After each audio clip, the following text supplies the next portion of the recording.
Gambling apps के चक्कर में 96 लाख रुपए का कर्ज कर लिया, जिसके चलते ये अपने पूरे परिवार से दूर हो गया। इन गैम्बलिंग ऐप वालों ने क्रिकेट के भगवान सचिन तेंदुलकर को भी नहीं बख्शा, तो हम लोग तो क्या ही है इनके सामने। हमारे 50-100 रुपए से सरकार, क्रिकेटर्स, एक्टर्स और फैंटेसी ऐप वाले सब करोड़पति बन जाते हैं और हम सब कंगालपति। रोल मॉडल माने जाने वाले कई क्रिकेटर्स, कई फिल्म सेलिब्रिटीज और नेता सब मिलकर देश के युवाओं को जुआरी बनाने में लगे हुए हैं। ये सारे बेटिंग एप्स रातों रात यूथ को करोड़पति बनने का सपना दिखा रहे हैं और इन्हीं युवाओं को कंगाल कर आज की तारीख में इन्होंने ऑनलाइन गेमिंग को 1 ट्रिलियन की इकोनॉमी बनाने का सपना देख लिया है, क्योंकि ये एक साजिश के तहत ऑनलाइन गेमिंग को ऑनलाइन जुआखाना बनाया जा रहा है। मैं इस वीडियो में किसी क्रिकेटर, फिल्म एक्टर और सोशल मीडिया इन्फ्लुएंसर का नाम नहीं लूंगा और ना ही किसी ऑनलाइन फैंटेसी ऐप का, क्योंकि इनका नाम मायने नहीं रखता। मायने ये रखता है कि लोग इन फैंटेसी ऐप के चपेट में क्यों आ रहे हैं और इससे बाहर कैसे निकल सकते हैं। हम इस वीडियो में जानेंगे कि देश की यूथ ही क्या, अच्छे से अच्छे मेंटल हेल्थ वाले यानी कि पुलिस वाले, फौजी तक ऑनलाइन जुए के चक्कर में लाखों के कर्जे में डूब रहे हैं, अपनी कमाई पूरी दौलत को दांव पर लगा दे रहे हैं। क्यों वे सब कुछ बिकने के बाद भी अपनी जान लेने की धमकी तक दे रहे हैं? क्यों हमारे देश के लोगों में ये रातों रात अमीर बन जाने की तलब जगा दी गई? क्या वजह है कि हमारे ये cricketer, film star, social media influencer जिनके पास पैसों की कोई कमी नहीं है, फिर भी ये लोग क्यों इन ऑनलाइन गेमिंग और फैंटेसी ऐप को धड़ल्ले से प्रमोट कर रहे हैं? क्या सिर्फ इन फिल्म स्टार और क्रिकेटर्स की ही गलती है कि देश की यूथ जुआरी बन रही है? क्यों हमारे नेता इन फैंटेसी ऐप के स्कैम से देश के युवाओं को नहीं बचा पा रहे हैं? ये सब हम इस वीडियो में जानेंगे।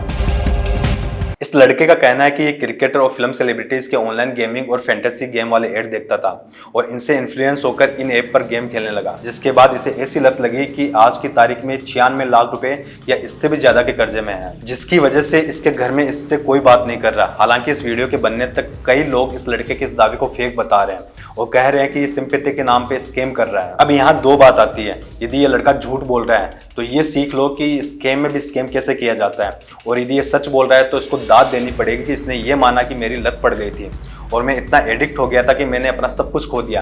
क्योंकि हम सब में इतनी हिम्मत आती ही नहीं है कि हम अपने बारे में इतना कड़वा सच पूरी दुनिया को बता दें। नहीं तो हम सबकी दिक्कत है कि हम एक्सेप्ट ही नहीं करते कि हमें ऑनलाइन जुए की एडिक्शन हो गई है और हम हमारा सब कुछ बर्बाद कर रहे हैं। लेकिन इस लड़के ने एक बार के लिए फिर से देश में ऑनलाइन गैम्बलिंग की चर्चा छेड़ दी है और देश के क्रिकेटर्स, फिल्म सेलिब्रिटीज और इन्फ्लुएंसर जैसे जिम्मेदार लोगों पर सवाल उठा दिया है। क्योंकि पिछले कुछ दिनों में इसके कई वीडियो में और इसके अलावा भी कई वीडियो के कमेंट में जो देखने को मिला वो भयानक है। क्योंकि कई लोगों ने कमेंट किया कि हम 2 लाख के कर्जे में, किसी ने लिखा कि मैं 4 लाख के कर्जे में हूं। इन बेटिंग एप्स ने हमारी जिंदगी तबाह कर दी और हमने हमारा बेशकीमती समय खो दिया, जहां हम बहुत कुछ बेहतर कर सकते थे, अपने आप के स्किल को बेहतर बना सकते थे। ऐसा नहीं है कि इस ऑनलाइन जुए के चक्कर में 15 से 25 साल की युवा पीढ़ी ही चपेट में आ रही है।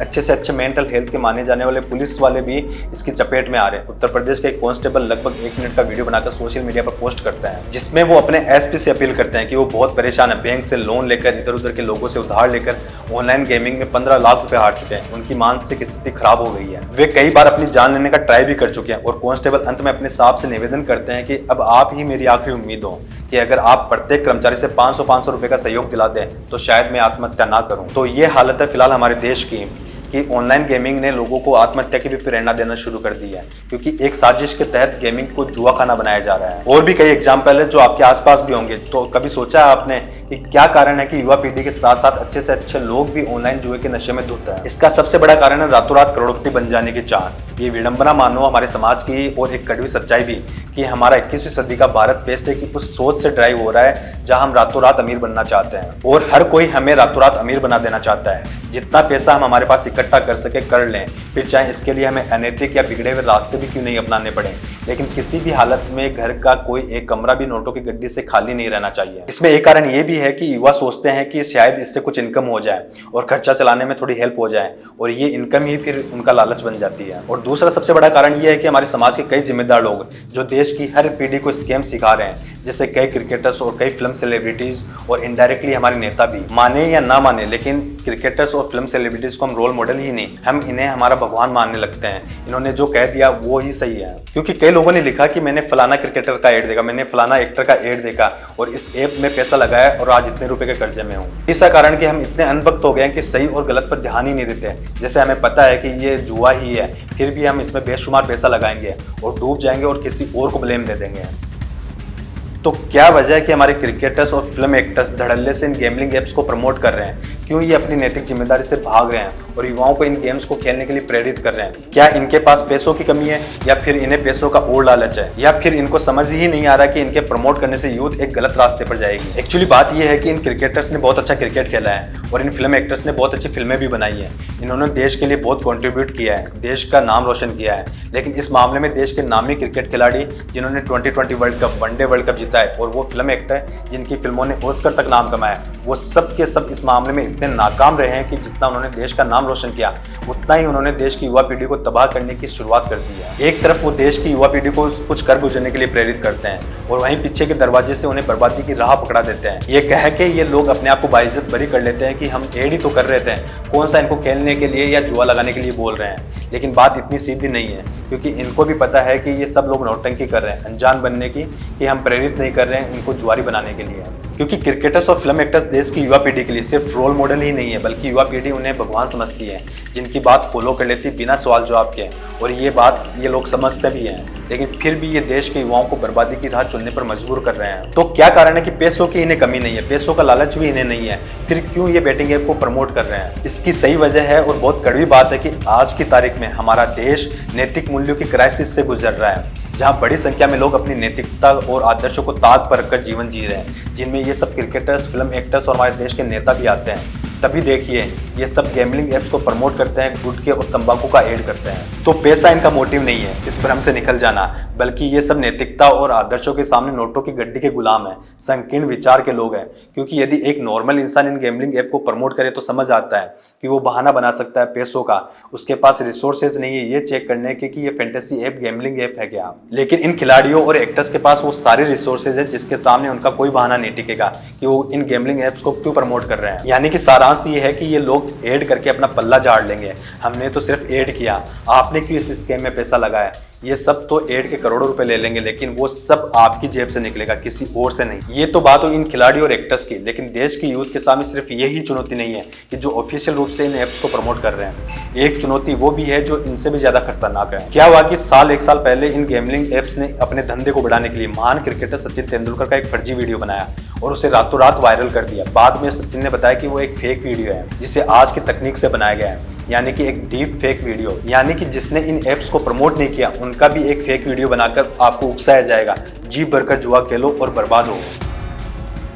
आज हमारे देश में ऑनलाइन गेमिंग और फैंटेसी ऐप का बिजनेस इतना बड़ा हो गया है कि आज इन्हें बंद कर दिया जाए तो पूरी एक इंडस्ट्री हिल सकती है, सरकारों का बजट हिल सकता है, बीसीसीआई का रेवेन्यू डगमगा सकता है, क्रिकेटर्स, एक्टर्स और इन्फ्लुएंसर की कमाई तक रुक सकती है, कई बिजनेसमैन का बिजनेस डूब सकता है। क्योंकि federation of Indian fantasy sports के अनुसार भारत में 2022 में फैंटेसी ऐप के 18 करोड़ यूजर्स थे, जो 2027 तक जाकर 50 करोड़ होने की संभावना है। आज देश में 442 मिलियन गेमर्स हैं, तो पूरी गेमिंग इंडस्ट्री की वैल्यू $3.1 बिलियन है, जो अगले 5 साल में ये इंडस्ट्री $8.9 बिलियन की हो जाएगी। आज भारत में फैंटेसी स्पोर्ट्स का मार्केट लगभग 75,000 करोड़ रुपए का है और 2018 में इनका रेवेन्यू 924 करोड़ रुपए का था, जो 2027 तक 25,000 करोड़ रुपए का हो जाएगा। ये तो रही फैंटेसी दुनिया की कमाई। अब देखते हैं कि हमारी सरकार इस गेमिंग इंडस्ट्री से कितना कमा रही है। 2018 से 2022 तक फैंटेसी स्पोर्ट्स इंडस्ट्री से 4500 करोड़ रुपए का टैक्स सरकार ने कमाया, जो 2023 से 2027 तक सरकार 26,000 करोड़ रुपए का टैक्स कमाएगी। ये उम्मीद की जा रही है, इससे ज़्यादा भी हो सकता है। जबकि पिछले 6 महीने में ऑनलाइन गेमिंग से भारत सरकार को मिलने वाला जीएसटी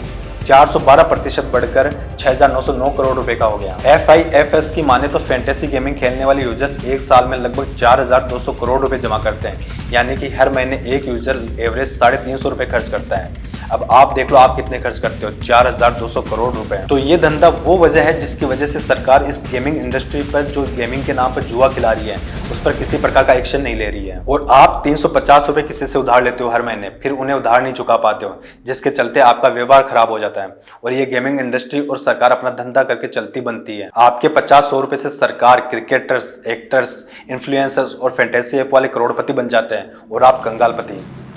हमारे देश में सट्टेबाजी और जुए को लेकर पब्लिक गैम्बलिंग एक्ट 1867 है जो इन्हें क्राइम मानता है, लेकिन ये सब्जेक्ट स्टेट से जुड़ा हुआ है जिसमें राज्य सरकार चाहे तो इस मामले में कानून बना सकती है और चाहे तो नहीं। जैसे गोवा सहित कुछ राज्यों में सट्टेबाजी और जुए के कुछ खेलों को कानूनन मान्यता मिली हुई है तो कुछ राज्यों में नहीं है, जैसे तेलंगाना। लेकिन हमारे लिए ये जानना जरूरी कि हमारे देश में ऑनलाइन जुए से जुड़ा कोई भी कानून हो वो दो टर्म में जाकर उलझ जाता है, एक गेम ऑफ स्किल और दूसरा गेम ऑफ चांस। अब गेम ऑफ चांस क्या होता है? जहां लगभग पूरी तरह से लक फैक्टर काम करता है। और गेम ऑफ स्किल क्या?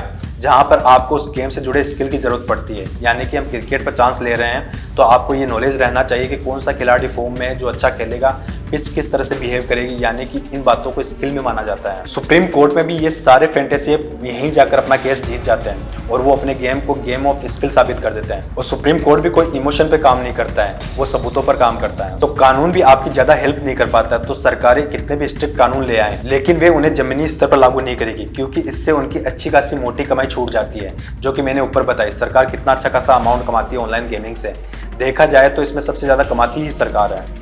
हमारे देश में आज हालात ये है कि एक मर्चेंट नेवी अफसर ऑनलाइन गेमिंग में 2 साल में लगभग 1.4 करोड़ रुपए हार गए और फिर उन्होंने पुलिस थाने में जाकर कहा कि उनके 50 लाख रुपए चोरी हो गए।